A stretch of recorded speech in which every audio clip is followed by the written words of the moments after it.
One of you motherfuckers told the government we were talking about Game of Thrones. HBO came to us with legal innuendos. They were like, just because of you two jackasses, we're gonna make this episode so dark that no one could tell what's going on. Is this guy killing this guy? Is she on a horse or a zebra? No one knows. Episode 4 of Playground Politics. Politicians. This time we've got both mics on and we've got a few cameras rolling. Cheers, guys. Thank you guys for supporting the last episode, even though in so many ways it fell apart. We had one microphone, guys. My microphone was literally incognito the whole time. So technically, if you heard COYLE at all, you are an attentive listener. Yes, you paid attention. And you might have some kind of super hearing. Yes. Or something. Well, thank God we have very expensive microphones. And stupid microphones that we really, like ASMR type joints. Super duper. They picked up COYLE through my mic, so that was that. And then obviously no video, so no clipping, so nothing to really share with your friends other than the full episode on the podcast platforms. And I'm happy to say you guys did that and really appreciate it. Yep. It wasn't too big of a hit to our weekly growth, which we love to check out. Which was crazy because I was wearing a shark skin suit, a neon green shark skin full suit. And I was wearing that for you guys to check that out, but I guess you guys will never see it. It sucks. And you also never saw what it said on my shirt. Oh. And you might never know now. Oh, my God. There's that. Thank God we're still alive. But thank you guys for following their social media platforms. They are at Playground Politics with no vowels. That's what you guys really like. So where you would usually leave a lot of YouTube comments or this or that or you go on there. Share the clips. You guys were really like hopping onto our Twitter and our Instagram. And both those accounts follow you back. If you're if you just like, man, I don't really care what they have to say, but I can get it. It's like a life hack, one more follower. And they also like a lot of photos. They hit on your girlfriend. They do all kinds of things. They hop in your DMs. Oh, all in the DMs. They're totally autonomous, by the way. Everything that our accounts do is on them. Yep. So thank you guys who went and supported there. We're going to be honest. Today, we're just kind of wing it. We have things, there's plenty to talk about. Tons to talk about. But we haven't really whittled it down. No. We wanted to give this sort of free form flow. Yeah. So today, the episode is going to be all about butterflies. What do you think, can you guess what the study of butterflies is? Okay, so the study of spiders would be arachnology or something like that. I'm sure it's something different. Like the movie Salt, right? Yeah.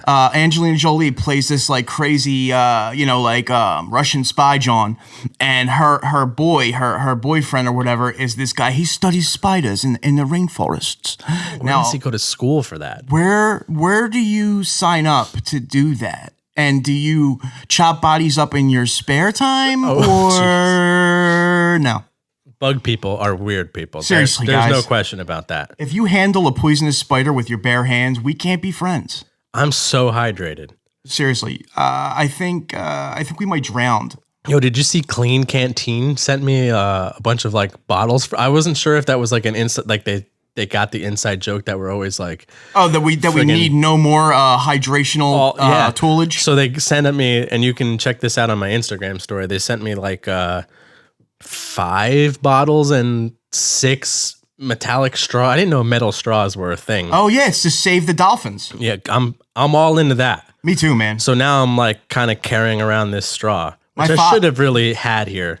My father-in-law's a dolphin. These things, dude, all these things and more are the reason you tune in. We're really learning about COYLE. A lot of people enjoyed the conversation, us asking each other some questions. I got some serious feedback. I got some good feedback on that. And it's weird because when you listen, first of all, for those of you who don't have a podcast, when you listen and or watch yourself back ever, it's weird. Terrible. And because you were a part of the conversation and half of it was your own thoughts, it's also kind of boring in a way. Yeah. So you just really never know how the episode's going to hit. So then just talking about ourselves for an hour, I couldn't really even listen to it back, but it makes sense that a lot of you really enjoyed it. And I saw some comments like best episode ever. And a lot of people asking me how they could go about asking us questions themselves. Yeah, which we love the idea of question and answer type things. But and we'll talk about this in a minute too. A couple people asked about being a guest, but everything that we do on the show, we want to have a real component. We don't want to phone somebody in. We don't want to Skype anything like some Skype guests. Yeah, we want to like get cheesesteaks after the episode. You know Absolutely. what I mean? So the guests, and we'll talk about some upcoming guests and how we'll handle guests in a little bit, but they'll come in person. And if you want to ask questions, the way to do that is to use the Anchor app. So if you install Anchor on your phone, it's the podcasting app that we use. And what it allows you to do when you search Playground Politics is hit a button to submit a message. And then you'll use your phone's microphone and we'll have your voice. And then we can incorporate it into the show. So we actually have one pending. It's from a supporter, a Hall of Heroes member. Thanks for that, Ben. And we're going to get into it. I intentionally didn't listen to it ahead of time, so I don't really know what question he has for us. And if he doesn't know, I really don't know. So we'll do this. We're doing it live! All right, this guy could right now come off and tell you Hey guys. Ben Sirlith here. I just thought I'd drop some questions for potential What could he future tell us? podcasts. I don't know, like some crazy First shit. up, Who Rack, killed Kennedy? You were just tweeting about how you despise the word crep. I'm with you on Despise that is a one, little but I'm heavy. wondering if Despise you could is pick heavy. three other terms that absolutely make your blood boil. Boil? That kind of hang around the sneaker scene. Scene. Preferably, your most hated, but whatever works. And then COYLE.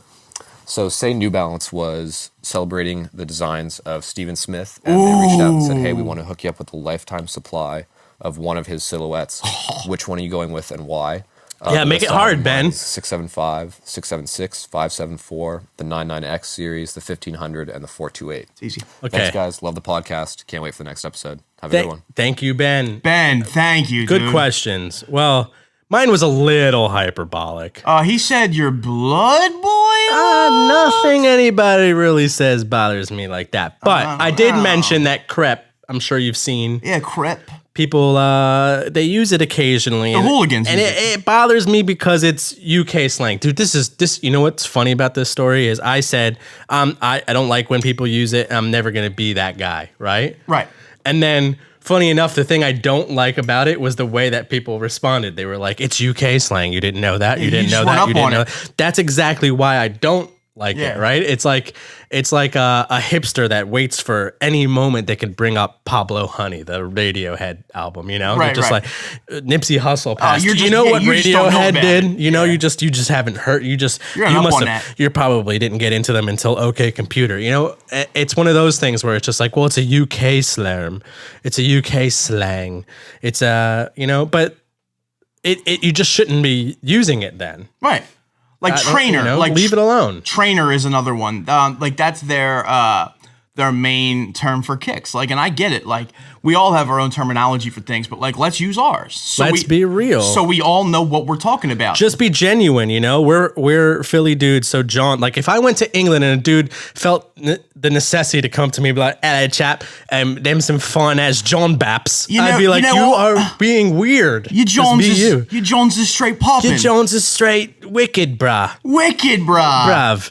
So that's all I'm saying, But just to give one more that I don't like, I would say, I also love that that's what people think to ask me. They're like, what do you hate? What do you hate, Rack? We need a hot take from you. You know what I don't like? I don't like the term brick.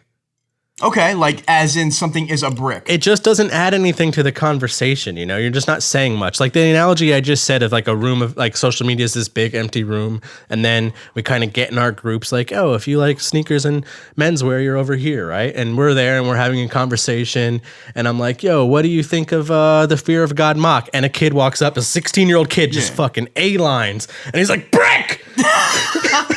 It's just like loud word. Who are you to say that's a brick? Loud word. Fuck out of here. And I'm like, what are you adding to the conversation? And then they say they get a little self-conscious and they're like, I can't make $30 off of it.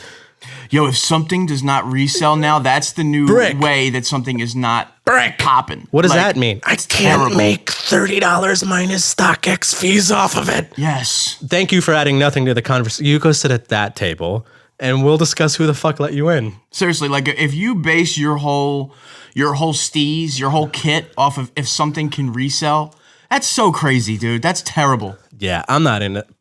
That's not into it at all. Loud noises. That's all that is to me. Anyway.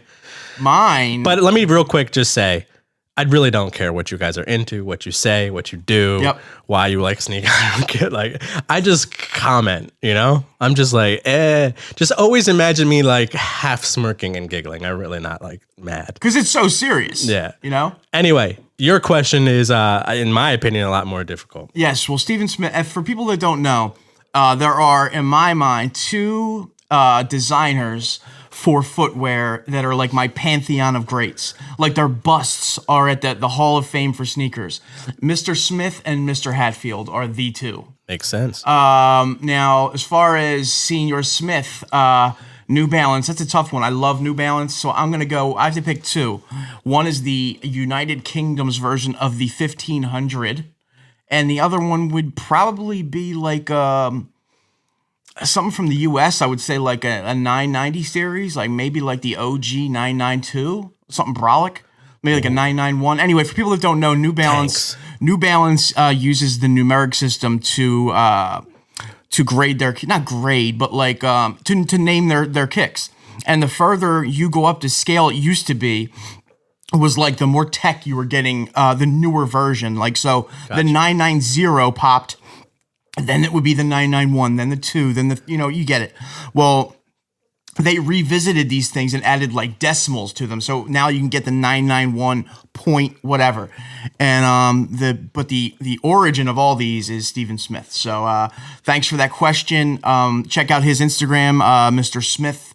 And dude's a legend, absolute legend. Very cool. New Balance designer. There's my nerd talk for New Balance. I love it. We're always going to take the piss out of anything, you know? But seriously, Ben. Seriously, Ben. What is in this? Seriously, Ben, thank you for sending a question. If you'd like to you want to get like Ben. Yeah. Well, first of all, you guys are in the Hall of Heroes, so Ben in the Hall of Heroes. Ben is in there like swimwear.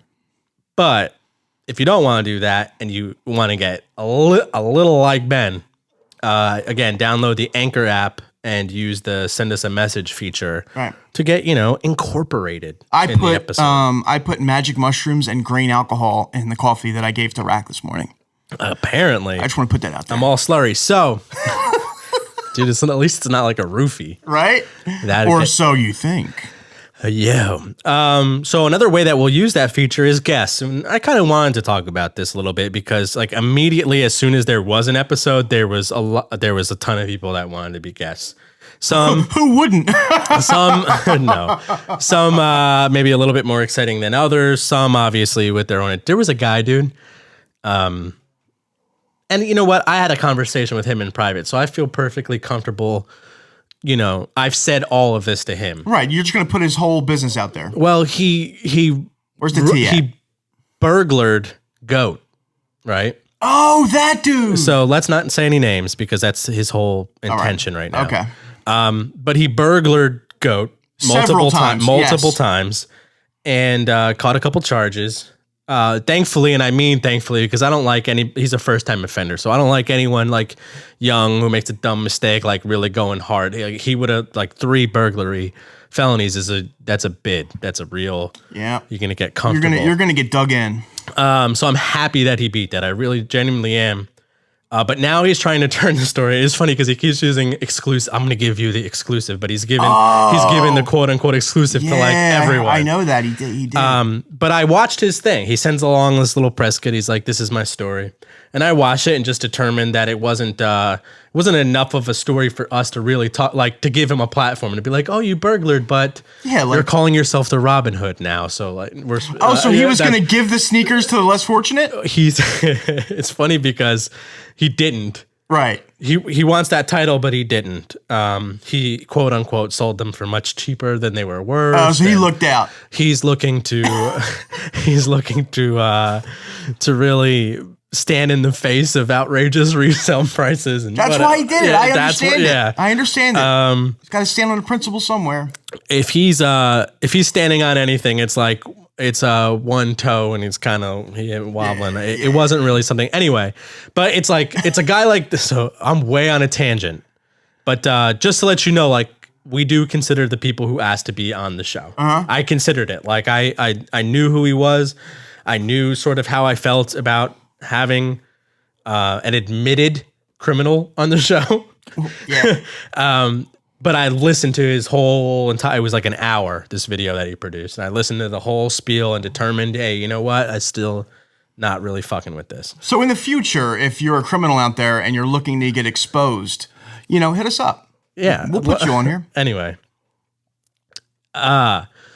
Some people who did reach out who I'm very interested to have on. So maybe this is like the first teaser or announcement. Okay. My buddy John Geiger. Jay-Z. I have not heard anything from Jay-Z. He hit me up. Oh, okay. Directly. Jay-Z. Yep. Rich Mays Lopez from Bleacher Report. Oh, great dude. Good dude. Steven Spielberg. Hit me up. Have not heard anything about that. I did. Okay, guys, here's the thing. 2 of those people will likely be on the show. Jay-Z and Steven Spielberg. We're not going to say which 2. Right. When we do those types of guest shows, we will do them, I would say, like 5 to 6 episodes apart. So that you always feel like the show most of the time is us. I don't want to change that. I don't want to be dependent on guests and blah, blah, blah. We can barely depend on us, But I do want to let you know, like, next week's the Geiger episode or the Jay-Z episode. Which is going to be great, man. I would love to talk to these dudes. To Jay-Z.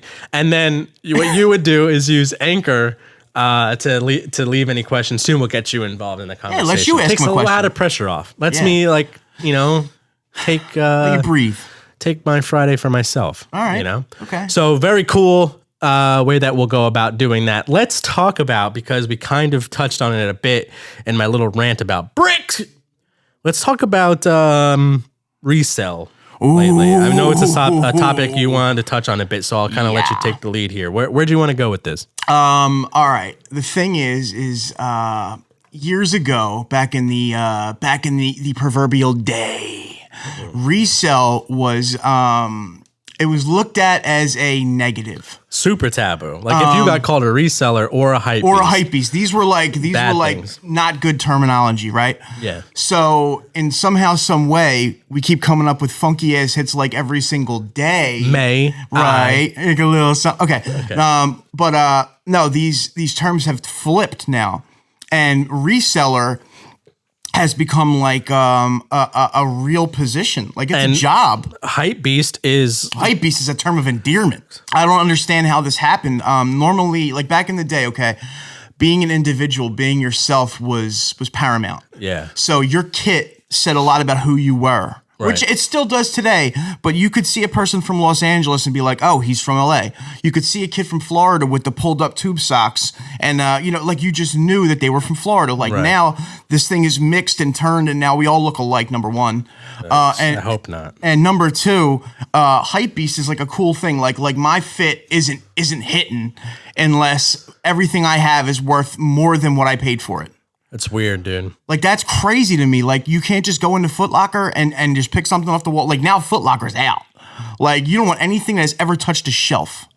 It's kind of strange, man. You know what? Now that you mention it, now that you say it like that, like you pointed out your fit. Yeah. I see that a lot. Like, so I think social media speaks this the loudest, that's right? The new fit, right. So, like, I've seen on my social media, I would think the things that have, like, the biggest impact are the things I create myself. They're sort of like they're not left to this judgment. Nothing I've made is particularly hype beastie, right? And then there's occasionally I'm privy to some releases that I genuinely like that are also very popular, and they do probably the second best, right? Right. Then yesterday, for example, I'm like just at the movies, feet up in the Fear of God mocks that people have decided are bricks. Oh, they're bricks. And then that image is just like, it's almost like somewhere, somehow, it's dead. Those same kids are like, man, if I like this and somebody sees that I like then this, I'm and not it's cool. admitting that it's like, that's crazy. That I like a brick. I like the F out of that shoe. I like how I choose when to curse and not. I know, I do it too. We could curse as much as we want. Yeah, I love that. I fucking love that fucking kick. Hey, fucking bloody right. Hey, you fucking bruv. No, but I think of it like this. Like I enjoy now being the protagonist. I enjoy being myself now more than ever. Right. Because it is so unique. Like where before you were like, yo, man, I don't want nothing nobody else is rocking. Right. Well, now if you just wear some normal shit, you're good. Like you're good. Yeah. Like Visvim, brand out of Japan. I got a pair that people would probably think are the wackest shits ever, and I love them. And I think that's part of the reason I love them. I had a little bit of an experience. I did the 997. Ooh, Rax Custom 997 Thank you. is vicious. Thank you. Very good I am job. by no means anywhere in the space of like a New Balance influencer. Right. Or like the New Balance guy. Or check are out, you? Check out his page for all things New Balance. That's not me. In fact, COYLE let me know the 997 was on the NB1 program. I made the shoe. I put it up, and it was amazing. It was like a refreshing moment. These New where Balance, kids were just like, yo, those are so dope. Yep. And it's funny because so I intentionally rolled it out a certain way, the way I wanted to do it. And anything I sort of put my hands on, I always sort of write this like mental rollout, right? So it was show the shoe and then and say, hey, it's an NB1 I worked on. Like I made this. Yeah.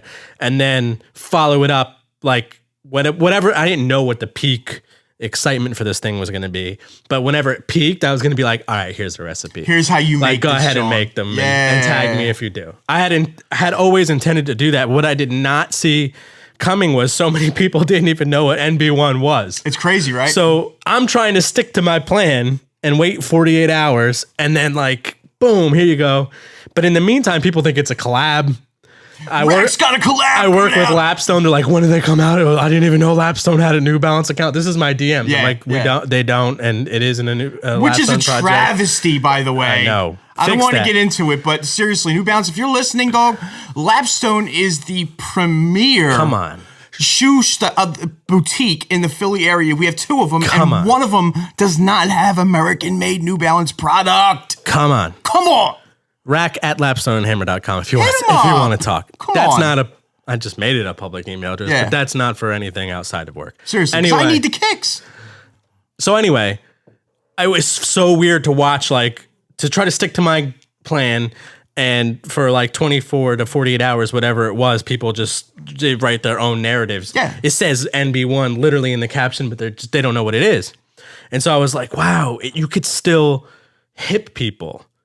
Like, this could still work, despite everybody with like the, we'll pay you $500 to post this and tag us and whatever. Like, despite all that and what it's done and how it's cheapened things, and it's just like, oh, look, so-and-so's got another Puma.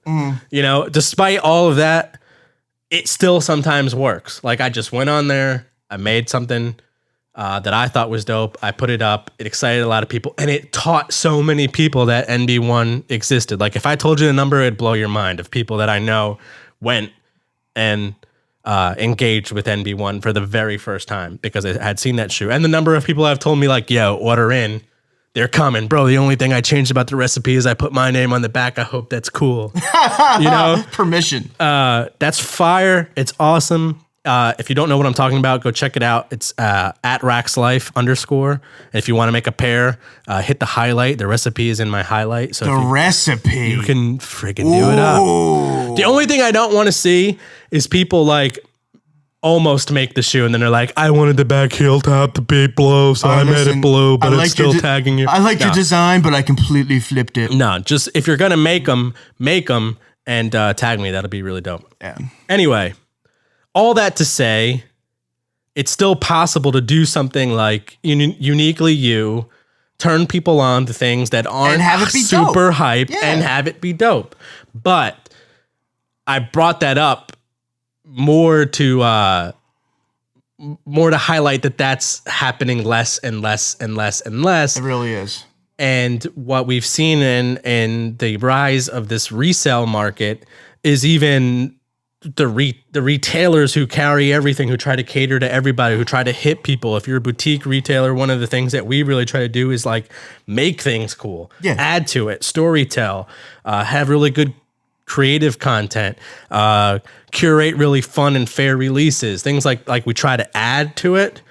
But in this day and age, like it's a really an uphill battle because there's only so many things that people are really genuinely interested, because so much of the quote unquote community is really just about reselling it. It's almost like they don't have an opinion of their own. The realm of the scope of what is cool and what is dope has just become so small. Yeah. Like before, there were so many brands that were hitting and that were popular. Now it's like if it's not Off-White, if it's not Travis, if it's not Kanye to a certain extent, there's like 5 or 6 little minute subcategories that are cool now. Like the other day I saw Kanye. You guys probably seen the picture. He was spotted wearing what looks like a Sheen pantyhose with a ultra flat stepmom-esque flip-flop bottom. That shoes, whatever that is, like I feel like maybe it's some kind of modified inner booty or something, like where he's like wear testing. Yeah. Maybe the inner booty of a future basketball shoe. I heard, shout out to Tony D. This is not my idea. I read this back and thought maybe they put a sole on that just so that he could, get a feeling for like the containment maybe or whatever. He's trolling. Then they're going to, maybe he's straight trolling. Maybe it's not a Yeezy shoe. But if it is a finished, like if he thought he got a fit off with this finished product, no. Terrible. No way. And I also saw him spotted in a Hoka. It's a running shoe brand. Oh yeah, I like those. There's a like a military inspired boot with like a super chunky Vibram outsole. Yeah. And they're dope. And I was thinking, remember when Kanye got spotted wearing those Flyknits? And those white and black Flyknits, and people went nuts. Dude, what about the Independence Day Red 90? Oh my We're on a God. real tangent. But that's come back out, and without Kanye having put it on, like it's basically come back out. It wasn't entirely hyperfused like the one he Same wore. type shoe. But it's come out in all red Air Max 90 in the same tone of red. Yeah. They were like $1,000. It had nothing. I think Jesus. it could be on sale if you found it today. Anyway, I want to, sort of jump in the middle of this conversation to say, I really don't care why you like sneakers. I'm not. Everybody wears them. It's really easy to be my age. I'm 35. I really was like I was there for the shoes that made this happen. I was raised in a diverse environment. I'm of mixed race. There's a lot of different like cultural things that are very important to me. It's about the hip hop of that time. It's about some of the rock and roll of that time. Like a lot of times when you're like a sneakerhead, it feels like you're just supposed to be into rap, but like Nirvana was super important to me too, Yep. But that stuff, all of that stuff is important to me. So I don't care what you do. No. I don't care why you like whatever you like. Like I mentioned earlier, I don't feel like you're bringing a whole lot to the conversation when you're just like, oh, that shoe's not going to resell. Like, okay, good. Glad I bought it for myself then. Right. Glad I know you figure that out. There are some things I think make it a bit of a nuisance. Like, obviously resellers paying people to wait and bully lines and bot and this and that and the other stuff makes it really hard to get the shoes into the hands of people that are genuinely passionate. The genuine or really article. Like the genuine deal. Right. But I'm willing to play that game. I'm not here like I hate all bots. Yeah, I'm not gonna hate on the reseller. Screw man. you kids. Nah. I'm willing to play that game. I think one of the things that I've done really well in my day job is play that game. Is like I think that we are a boutique that's known very robustly for being super fair and getting them into the hands of as many like genuine customers, particularly in Philadelphia, that we can. Yeah. Taking care of our Because what's community. the use of just supplying another person to sell the shoes? Yeah, I mean, you do whatever you want. For real. Like, I'm really not that mad about it. And once I put them in your hand, whatever you want. Whatever you want to do. You're not going to upset me. But it's a little bit of a cat and mouse, and it is what it is, man. I'm playing. It's all good. You guys can like it for whatever it is. I kind of feel that way about the new hip hop too. Like a lot of people my age are just like, there's nothing good about it. Oh, God. It's horrible. They don't have any lyrics. And I'm just like, man, just, do you. How do I feel about it? Yeah. Maybe that's a good transitional. I think it's similar. Like what happened to the genuine sneaker community that predates Nike Talk what that's become, there's kind of a parallel from that, where those of us that grew up with like NWA and Doggy Style and Pac and whatever, we've seen rap go away. Yeah. Not go away, but go a certain path. You know what I saw the other day real quick? I saw two images that really re-emphasized my love for the Jordan brand. One is a picture of Ice-T. It's an Ice-T poster, not the drink, the rapper. Yeah. He's wearing a pair of Jordan 4s, the cement 4s, black and red. I won't call them bread 4s because at the time they weren't bread 4s. But dude, let me tell you one thing. You know how everybody's job sucks? Yeah. The first time I've ever really like mentally complained about my job, I was asked to change the caption from Black Cement 4 to Bread 4 to stay in line with Jordan Brand, and I was just like, I was never into bread. I was just like, fine. Yeah, but fine. The other picture was Eazy-E wearing the military blue 4s on a skateboard. Yeah. And all I gotta say is I remember when I was a kid, the first time I saw a pair of, I believe it was Jordan 4 white cements. I was on the playground in Northeast Philly, and I'll never forget the feeling I had. Like, they were different. Right. They were so different to me that, like, the little air, I know the 3s had the air bubble, but for some reason the 4s, just the little lace, like the waffle looking Johns, like, dude, oh my God, I'll never forget that. The 4 is sort of undeniable. I was in a chat yesterday with Welty. We were just texting each other, and he was like, so Jordan Brand asked me, like, what's a Jordan shoe that I would actually wear? And he was like, I actually said the Jordan 1 low. He was like, I think of any of them, that one. Yeah, it's like a dunk low. It fits my style the most or whatever. And I was like, yo, you don't like the Jordan 4?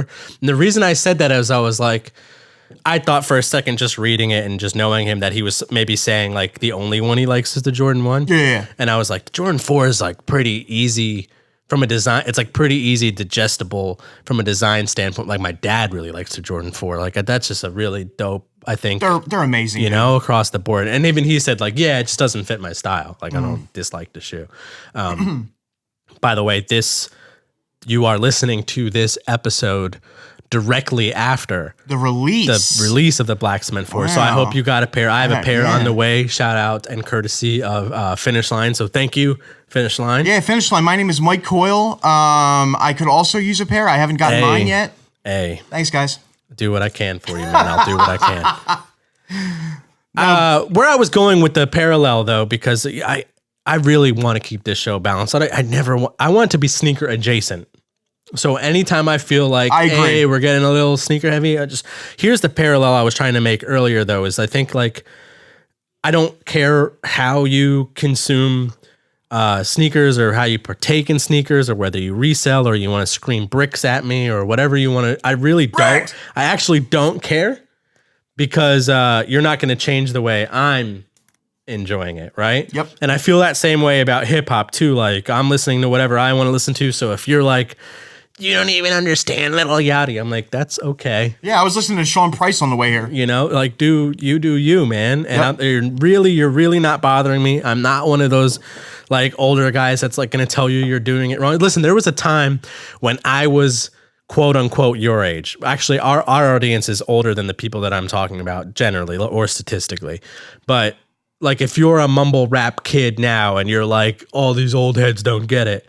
There was a time when I was your age, when I was 14, 15, 16, and maybe 17. Yep, I completely agree. And I was with you. Like, I felt the way you do. It was, for us, unfortunately, it was new metal. Yeah. I was like, Korn, Limp Bizkit. You guys don't, you don't understand. Listen, I'm not going to tell you kids that you're listening to the Limp Bizkit of rap right now. I'm just going to let you have your moment, And one thing I'll say is enjoy it. I enjoy those memories. Dude, I had a layover in Jacksonville with my buddy Evan, and we were like, let's find the Milk Bar, which is where Limp Bizkit played their like first show. Like just on some funny shit, Enjoy it, man. Be kids. Be dumb, have fun. It's just a fun rap right now. It's like a fun, nothing matters rap. And I totally get that. I'm not like, I'm not really hating, I will say, don't double down. Stop fighting with us. Right. Because like, Like, we don't see juggalos now with ICP tattoos, and we're like, man, good thing you really doubled down that you were totally right about them. You know, so maybe stop short of the little Yachty tattoo. Yeah. But have a good time, man. I'm not like... Yeah, dude, enjoy life, man. It's not that serious. No. And the same thing, so I was just using that parallel to say the same thing about sneak. I really don't care what you're doing, kids. Right. I really don't. Do whatever, like it for whatever. Like some things just have fun. Some things go across all generations. Like I just want to touch on it real quick. Jay-Z had a show recently and at Webster Hall. And for those who don't know, Webster Hall recently closed in New York. The first concert back at Webster Hall is called the B-Sides by Jay-Z. Right. Now, the B-Sides are all the cuts on the album that aren't the popular ones. No H to the Izzo.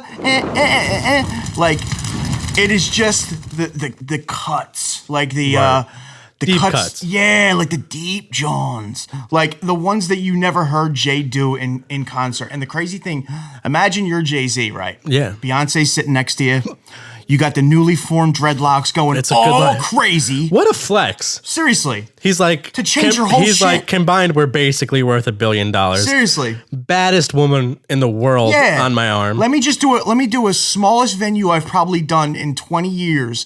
Webster Hall. Let me get my dreads all crazy. And he's like, yeah, that's what I'm saying. Like, on top of all the list of accolades, he's like, I'm in my 40s with all my hair, too. Yeah, and let me just do all the songs that you don't want me to sing, right? Man. Now, to me, that is what I want him to do, right? And the crazy part is from what I heard, he didn't skip a beat on any of the lyrics. Now, imagine a paper you wrote when you were in freshman year of high school. This is essentially imagine trying to recite that.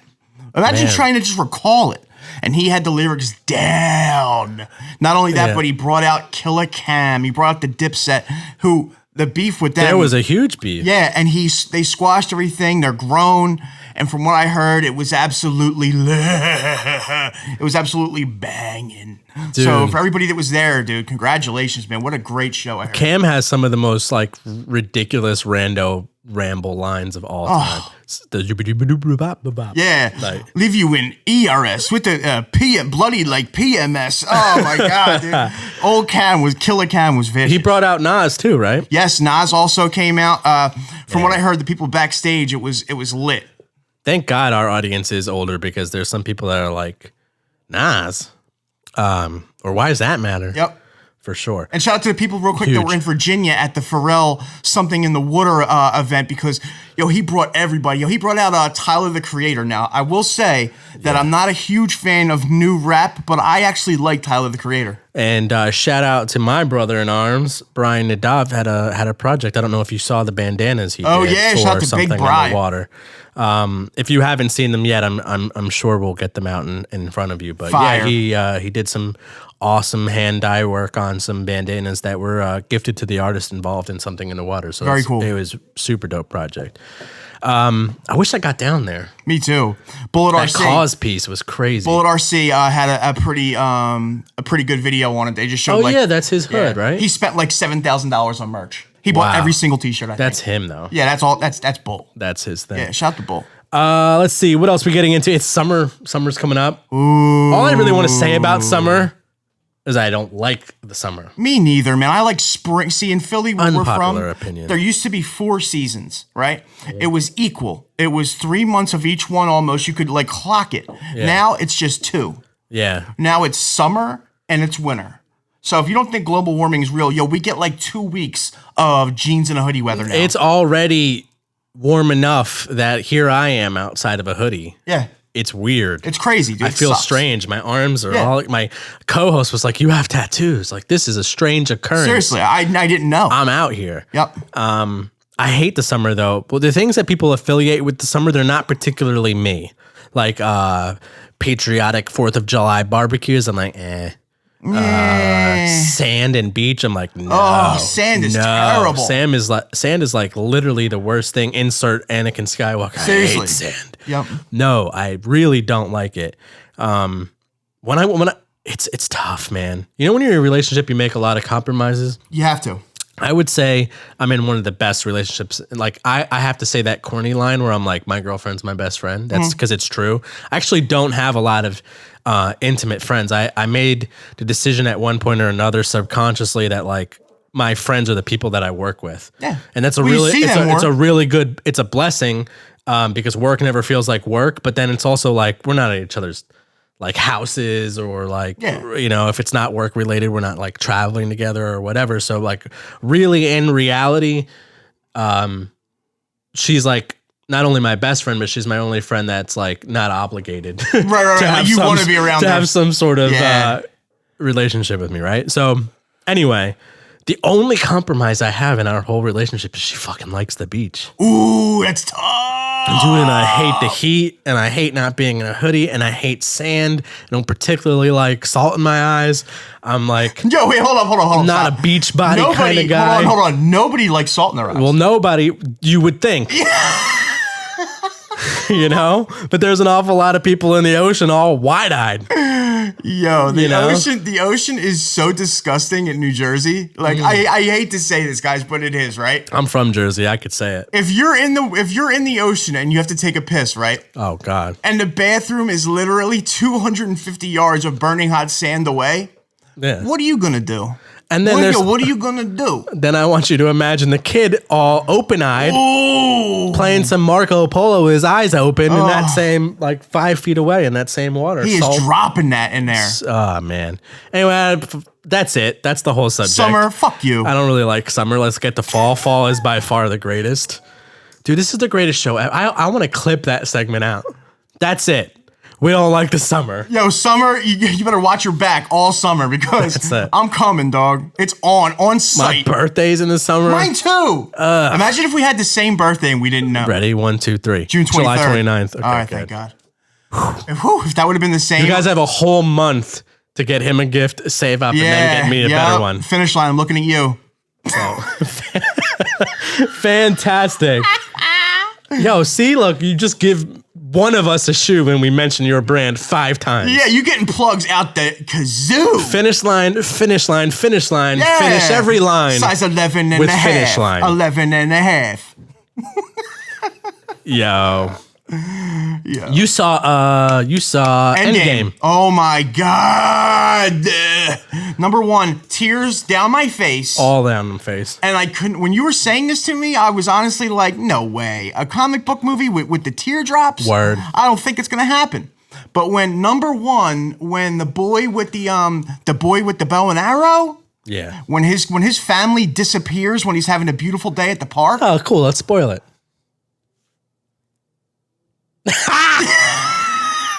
Let's not go into anything because you know why though? Because the Russo brothers said Monday, so this is Saturday. Okay.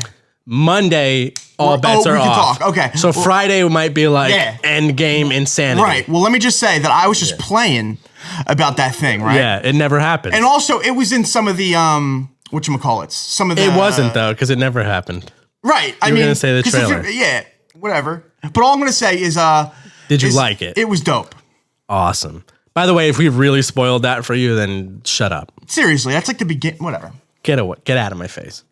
Oh, boo-hoo. Fall back. Before the title even runs, he half described a scene. Yeah, boo-hoo. One little scene. All right? Right.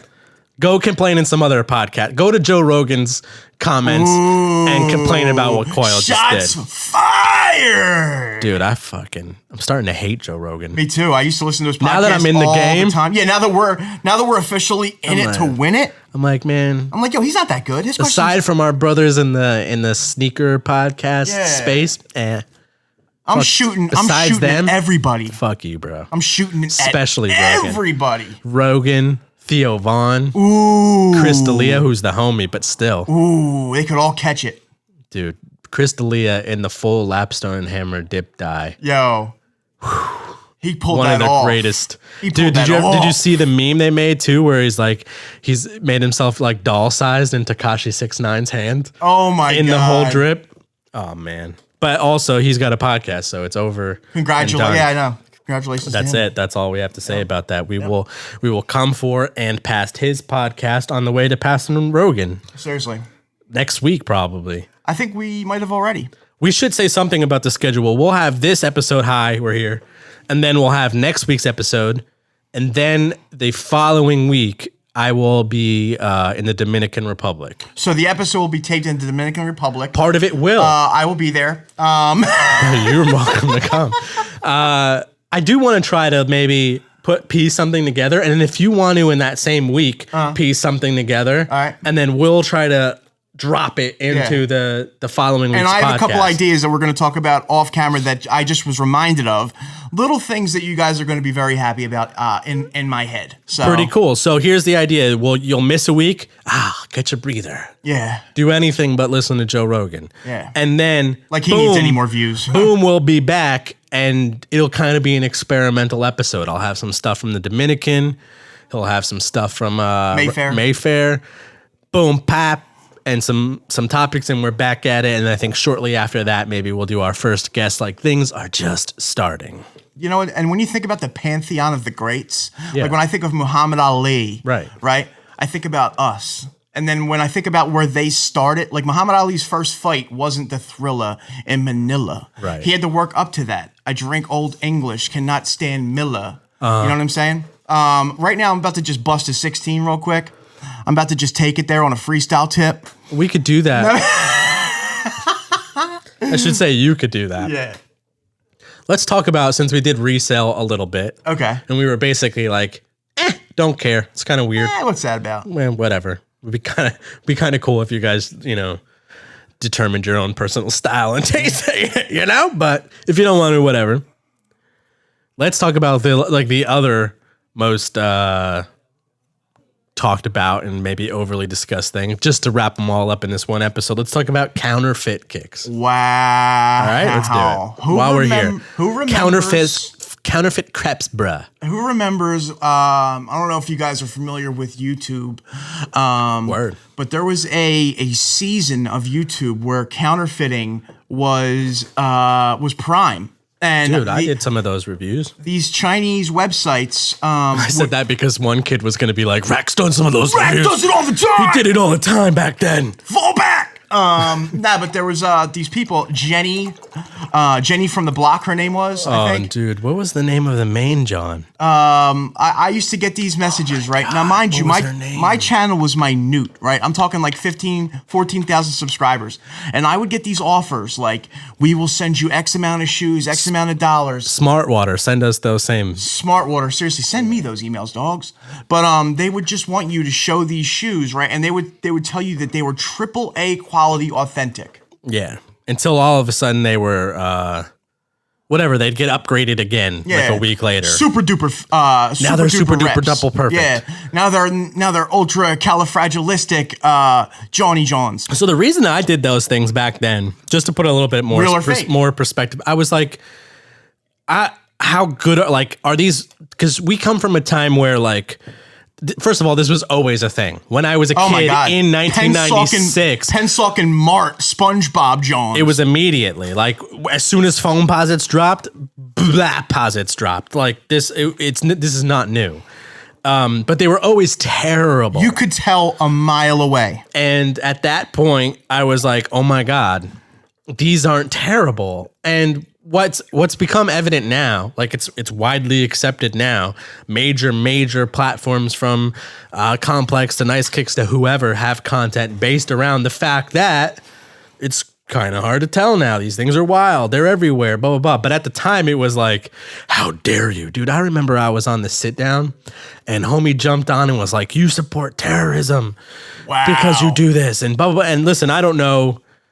Since then, I've kind of been clued in that some of these counterfeit companies do, I guess, in some way or in somehow have been connected to whatever terrorist, whatever. Listen, dude, I certainly don't support that. And I don't know what the hell. Obviously, though, about. Yeah. But I was just like, and dude, it was such a weird time. I was like, how can you not acknowledge that this is interesting, that this is like there is all of this sneaker content and everyone's racing to open the same box and blah blah blah, and I'm just like, yo, look how friggin' like either crazy off these are or crazy spot on they are. That was it. That was the gist of the content, and like, I stand by the fact that back then that was super interesting. There used to be telltale signs that a shoe was not authentic, right? Right.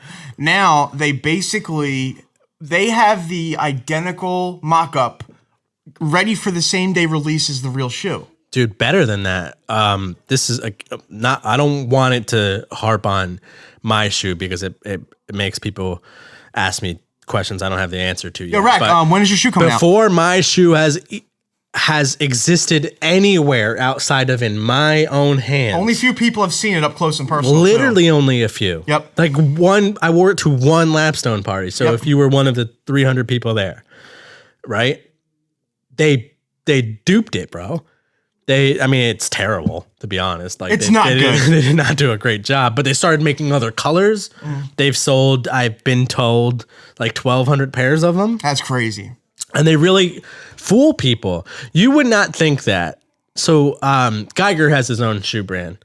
And you might know, you always see in his stories, he's like, yo, this is not me. This is a scam. A lot of people are acting like him, yeah. Don't buy that. And I used to always be like, okay, bro, you said it. We get it. Okay. Only johngeiger.co or lapstonehammer.com if you're looking for the 001, right? We get it. But he does that so often because, bro, it's real. Like, there are really people that are, I don't want to call them dummies, man. Maybe they're just not maybe they're not hit. Maybe they're not really in the scene. They just see a shot of your shoe and then somebody's got them for sale and they're just like, oh. Real quick, if you go on, because I get these a lot too, is this site legit? Is this site legit? If you go onto a sneaker website and every shoe is the same price, it's fake. If you go onto a website and they have full size runs of every single shoe that's already sold out, at retail or lower, it's fake. We're only saying this stuff because people my shoe doesn't exist. Not going to happen. I have it. Not real. Somebody can get in touch with me if you want to make it easy to put out, but so far no one has done that. Yeah. It's been an incredibly difficult process. So it's too good to be true. So don't buy it from anybody. Right. Right now it doesn't exist. So anyway, I only say that because like that's where these counterfeit things are scary. They do dupe people. Yeah. They dupe a lot of people still. Now in women's circles, I'm speaking to our female listeners right now. They have kind of accepted fake purses as part of of their kit. Wow. Like I say that to say that the people, a lot of people that I've known, they don't look at it like we used to look. I don't think kids look at it like we do at all now. I don't know if they're okay now, but like fake purses, a lot of times, if it's a good quality fake, women are with it. I feel like in sneakers, those guys have kind of separated themselves.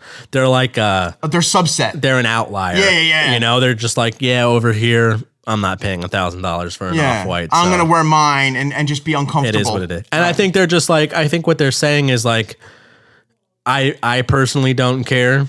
I'm not really like trying to flex like I have the authentic pair. I just kind of want to be left alone. I just like the shoe. We're over here. We have our own conversations about where it's safe to buy from and how long they take to ship, and we're over here doing our thing. And you know what, man? Again, it's like all good either way. Whatever. I really don't care about what's on your feet. I could tell you though, man, as somebody who had an idea and wanted to get an idea out a certain way, it's super frustrating to have them swoop in and just start like, I mean, they made up colorways on my shoe. That's correct. It's insane. You know what I mean? So I'm just like, but the fact that they can do that and produce them and get them out, that's frustrating in itself because like, why don't, you know what I mean? It's hard for me. That's what I'm saying. Somebody did say that to me. They were like, yo, if you want to make that shoe happen, just hit them. They'll make it. Already doing it. They'll make it for you, help them make it right. And then I'm not going to do that because I don't know that, obviously they're, like I'm not saying anything about that. I don't know these guys personally, but they are cut from a moral fiber that doesn't fit with me. So I won't do that. But it is just insane how fast it happens, how it's an entire economy, how how they can beat you to the punch like that. It's just insane. So I feel for the artist. I don't feel for. So here's how it works with the brands for a lot of people who don't know. Yeah, does it even affect them? They make a certain amount of shoes, and then they like. I'm talking about the shoes that would sell as replicas, right? They make a certain amount of those, and then they allot those to certain retail partners, and then they have a rollout and a plan, and we have to do. We have to get creative in our way within boundaries of that release. So what I'm saying is like, take a very hyped Nike. The way that occurs in the space is incredibly controlled by Nike. So that is to say, who will have it, when they will have it, whether they can post their own photos or only Nike photos, when they can post those photos, the way in which they could do the release, if they're cleared to give away a pair or seed a pair or not. How many are in the entire space? How many more colors are coming? Will there be a restock? Will Nike hold some back? How many are they going to drop on sneakers, and when is sneakers going to drop? All of this stuff is super controlled, right? Do you think they'll ever put like a little barcode in the shoe that you can scan to see if your pair is real or not? Well, right now they have the near field technology, NFIDs. Okay. So what they can do in theory is say, oh, this pair was sold to X retailer. And so as long as I guess that wasn't like duplicated or faked or whatever, it's authentic. But I think they do that more to be like, okay, good, X retailer didn't let these out early or backdoor. Yeah. We talked about that before, I think. Anything like that. Yeah. So anyway, my point is like, I don't feel terrible for the brands because the brands still get their release off Nike, they're not hurting. the way they want. Yeah, they're not hurting. If they wanted to put more pairs out, they'd put more pairs out. If they wanted to bully the fakes out, they would just make shit readily available. They're doing they exist in a totally different world. All right. But I do feel for the artist. I think that's like, it's really weird. Virgil in particular, man, this last couple of years, like I gotta be honest, like the off-white Nike things, I tweeted this, it's kind of worn off on me. I'm like kind of over I've never had one. I'm just over the aesthetic. But he had such a massive year that aside from everything that he did, right? Like, so the success of Nike, him going to Louis and leading the way there, Off-White had a bit of a surge of its own. He also like put money in so many people's mouths. Like people who do lanyards and camera straps that look like the Off-White belt, but they're not the Off-White belt. I'm talking about regular folk that have small businesses. He's suing Rastaclot. I wasn't going to name names, but there you go. Sorry, guys. And others. And then the larger legit, like, so those I call like bootleg or parody. The kind you get at like sneaker shows and They're stuff. like parody things. I got a buddy who's got a phone case company and they'll print other people's brands and whatever. And I'm like, no harm, no foul, whatever, he's not making dude. millions. It's parody. Right. Foamy, good friend of the show, will remix a lot of logos into the Uncivilized. Very dope, by the way. Okay, cool, dope, whatever. Check out Uncivilized. I'm not calling this stuff counterfeit or whatever. It's fun. No, it's parody, whatever. So, but there's that whole economy that gets formed, and then like almost as a third layer, in China, like it's hard to find an authentic pair of kicks. Like if you were just walking around, they're just making these things. Yep. It's an entirely third row economy. Well, which is a scary thing because when you're buying a pair of sneakers, even though the fake one might be exactly the same, you want what you're paying for. And as an artist, like it's easy to say, yo, I'm not worried about Virgil's had his year. He's made millions. He's the man. And everybody's sucking Virgil off. Fuck, I don't give a shit. But Virgil did something so impactful that he's making a marginal piece of it. That's what you really have to think. Like Nike's killing it. He's making a percentage from the legit and nothing from that secondary like parody fun market and absolutely nothing from that counterfeit, insane replica. So like that's where I have a real problem with this thing. That's where I'm like, man, one person can have such a insanely dope idea. Well, again, just to make it small, make it personal, I made a shoe. A lot of people like the shoe. The shoe got counterfeited. 1,200 pairs have been sold, and I haven't made $1. I've lost money so far on that shoe. So that's It's a great like microcosm way to put it, and that's the thing that I really have a problem with. It doesn't boil down to whether or not you put the fake on your shoe, like on your foot. That doesn't really boil down to you. Right. Not targeting anybody, but it does suck for that's who I feel for. Like you could have an idea like Cause toys are like one of the most replicated things in the world because they're easy to rep. Dude, you're an artist. You create something like that, it becomes a cult thing, and then just like it just goes nuts, and you get the smallest piece of it. The 1,700, 2,000 pieces that you legit release. Yeah. And everything else, all the prints, they do other people drawing Cause characters in multiple situations, Cause versions of this, versions of that. I love that he made his clothes readily available at that brand. What is it, Unique? Yeah, Uniqlo. I love that he made his almost original fake type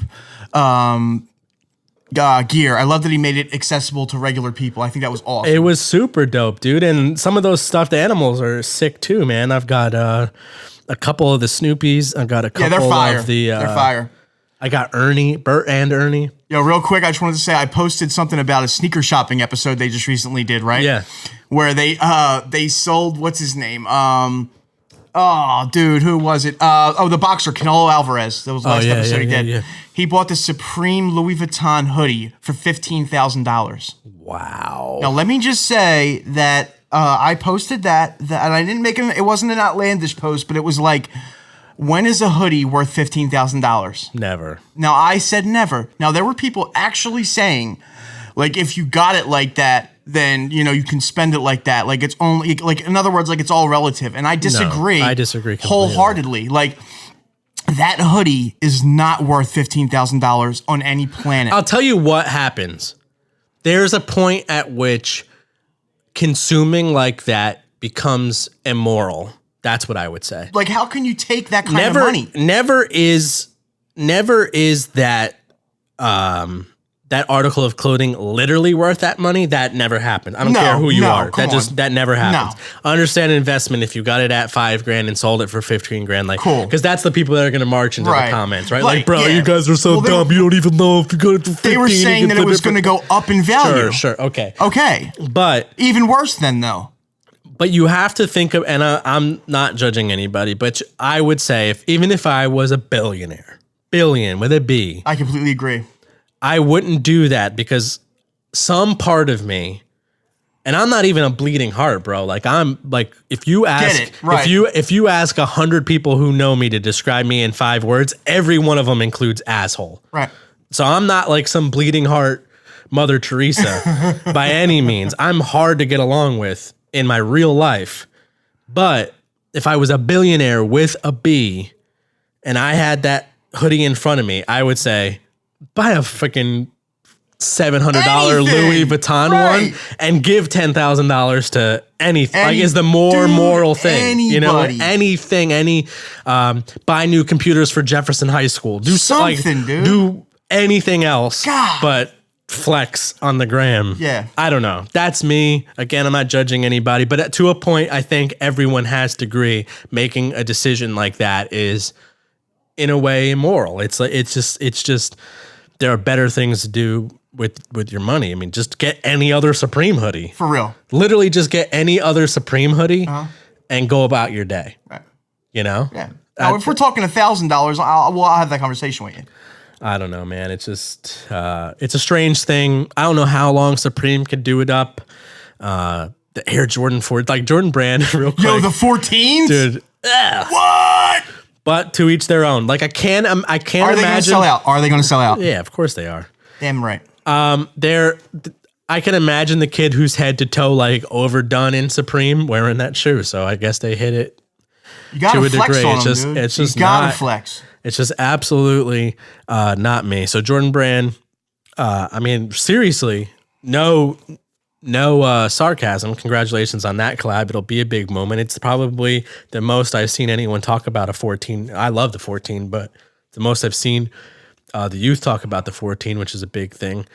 Somebody asked me like, "Hell, when you're critical of these brands, do you ever like worry what they think?" or like no. And I'll always say that like you got to be honest, man. There's no being fake. I love these brands. Me and too. Here's the reality of it. These brands didn't give me my platform. They didn't this isn't Playground Politics brought to you by Jordan Brand. So it's like fair game. And if Jordan Brand like in some alternate universe was like, you know what I don't like about that podcast? I'd be like, whoa. They gave us, like, I don't care if it was the meanest tweet in the world to be like, hey, they gave us a second. So I'm just having conversation. Like, I tweet like I'm talking to my buddies. A lot of people were like, that bread commercial's so horrible. A lot of other people were like, I can't talk about it because, Jinx did the voiceover, whatever. I was like, this is one of the worst things like Jordan Brand's done in, I don't know, 10 years. Like, this is like, they literally compared it to bread. And then a part of me, this bread bakes at 400 degrees for 23 minutes. When you make a peanut butter and jelly sandwich and cut off the sides, that's like when Mike dropped 38. Somebody literally thought that was smart. Yeah, like, that's timeout, because I probably know that somebody. So I just like, come on, laugh with me. Realize what you're doing. Laugh with me. For real, okay? Real. Somebody wrote down at 400 degrees, it bakes for 23 minutes. And then when it comes out, it drops 38 on Portland. Come on. But the other end of that when it has the flu. The other end of that is like, the other end of that is, I know what they're doing. I know they're going to get me and MJO23 Dan and Nightwing to go, oh, cringe, ooh, retweet, comment. And they're going to get a bunch of 14-year-old kids who have never known it as anything but the bread to be like, wow, great, this is so funny, blah, blah, blah, blah. The Nike Airs on the back. And they're going to get some people who just don't understand it all. And they did it. They took that chance, or they made that move on the right release, because you can't mess up that shoe. No, the Jordan 4 no way. Black colorway cannot be messed with. You can't make too many. You can't make a dumb enough commercial. Super fire. So shoot your shot now Yep. to connect with the kids. Give them a familiar voice. Make a bread thing. It's the Kais Omar move, dude. Yep. Kais, like, literally, like 2 days before that, was in the grocery store pulling them out of the bread. Oh my god! But he knows what he knows what he's doing too. So. Yeah. Listen, when I say this stuff, I'm like, not only am I reacting, but I'm playing the game. I'm doing exactly what everyone This is what you wanted to do when you made this. You knew what I was gonna do. I'm doing what you expected me to do. What everyone thinks I'm gonna do. That shoe is fire. Jordan Brand is fire. I got that shoe, and I got that shoe twice. I have a dead stock pair of the last release. Oh, yeah. So do I. And I bought two this time. And I need another one. I'm just saying. So anyway, to whoever asked me, I forgot who asked me that. I would really much rather credit questions that are that good. But no, I don't care to speak on these brands in an honest way. And another reason for that is whatever little microcosmic bit of influence I might have, you would lose if you were fake. It comes from the fact that, like, man, this guy likes this and he doesn't like a whole lot. He genuinely likes it. So yeah, I'm not worried about that. I mean, friggin' Jordan Brand cut the check, dude, and then I'll watch my words more closely. But some people I'm always gonna praise. Is it that time right now for the hall? Dude, into the Hall of Heroes. Today we have our very first woman, the first lady. Oh, Miscellanea, home. Oh. Shout out to BK Fabulous. Woo! Dude, Francine is her real name. Francine. Could not believe it. Thank you. I have literally said in every single episode of Playground Politics that this is not a boys' club. No, man, no sausage fests over here. Thank you, Francine, for making that the truth. Let's go through everybody, though. At this point, there's still only 17 Hall of Heroes, and for as long as we can make the time to fit them into we we 17, will. I would go into battle with these 17 people. It is a full NBA basketball team now. Let's take it to the next level. I think we could beat the Warriors. Run them down. Seamus Quinn. Seamus Quinn, the boy Shay. I said Seamus. He gets that a lot. Billy. Ben, who asked the question earlier. What up, Ben? Kenny Durant. Kenny. Nick Davis. Nicky. Alex Rondo. The boy Al. Pat from Midwest Native. Pat from around the way. Javier Logan J. Baez. We got Joseph Q. Joey! We got Joey Jacobs. The boy Joey! Matt Stone. Matt. The First Lady Francine. As she is the queen. Jason. Cody Glaze. Okay. Evan over in Ireland. Cody Pierce. Cody! And my boy George Kelly. All right. We don't want to forget about the boy Jason Spira. I said Jason. Oh, you did? I didn't hear that. 2 times for Jason Spira. Yo, what's up, JJ? Thank you guys for listening to this episode of Playground Politics. We'd like you guys to please go back at this point. I can't stress this enough. I'm a completist. Are you? I am a completist. I have to watch, see, hear it all when I'm into something. There is at this point only 3 hours aside from this hour to go catch up. Yeah, you can hear us real quick. Like, just go ahead, put it on in the background, and then you could say, dudes, been in since the very beginning, seen and or heard every episode. Like, it's still the time for that. Join the Hall of Heroes if that's your thing. You do that by going into Anchor, right? Actually, you know what? This is worth taking a moment. This is why it's important. It's Seriously. not in the app. No. Mobile browser or desktop browser. That's how, when you go to anchor.fm and search Playground Politics, you would see that support button. So I actually have had people like, look, I'm trying to join the Hall of how Heroes. can I do this? No, this is for real. I'm not playing. That's how you do it. And also it's in the description on every single platform, the link. It says like support this podcast. So anyway, feed the cast. Thank you guys so much. Good episode. Felt Seriously, good about this one. I think we did good. I think we're Let us know. I think we're 4 for 4 I think my microphone was on too. the whole time. Yeah. Thank you guys. Share the video. Those of you, oh dude, you know what we need to do? Because every Saturday this premieres. That's what they call it on YouTube. So some of you are watching live right now. Hey guys. Shout out to yous. Use is something Yo, special. if you don't use the word use, and I'm not saying USC, I'm saying YOUS. Then I don't know you like that. Thanks, guys. Hit like. Hit this. share. No, share it, dude. Feed the cast. Oh, dude, go to iTunes and write me a review. That's my favorite. You like that? That's my favorite. Write us a review, cuz. Take 5 minutes, seriously, out of your time. You know what I mean? Take the whole 5 minutes we've just robbed from you saying goodbye for this long. Yeah, we say goodbye long time. See you next time Peace for out. episode 5. Peace.